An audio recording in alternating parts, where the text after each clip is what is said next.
Today is Easter, so I figured what better episode than a bunch of Easter eggs that could be found in the Rails codebase. And so the first one technically isn't Rails, but if we go into an IRB session, we then call IRB.send, and then we can pass in the symbol Easter underscore egg, and then we can do logo. And this will print out the Ruby logo. If we change this to dancing, then it'll have a dancing Ruby gem.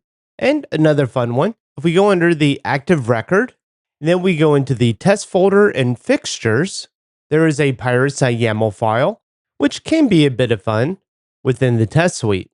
There's also a parrots.yaml file with dead parrot, which I believe is a Monty Python reference. And of course, we have Curious George and King Louie, which Curious George is a children's book, and King Louie is from the Jungle Book. And also in the fixtures, there's a knock knock joke and a reference to the aristocrats. Then under Action Pack, and in the test dispatch, in the executor test, there's a reference to the HTTP response code 418, which is I'm a teapot, as an April Fool's Day joke, which also covered in episode 418. And still in the action pack, in the cookies test, there's an OMG LOL what, which is just internet slang for utter bewilderment.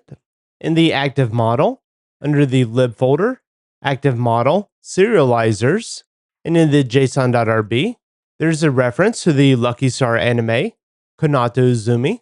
And back under the Rails ties, in the lib folder, in the Rails, and then the configuration.rb. If you want some extra magic in your Rails app, you can always create a middleware called Magical Unicorns, and the documentation shows you how you can load that. And in the Rails guides, in the bug report templates, if we look at the generic one, this one's a bit lighter, where it just shows how you can do an assertion or an assert not. And under Rails, in the active record, we'll go to the test cases, and in the invertible migration test, there's a silence migration class, and there's just a comment that says shh.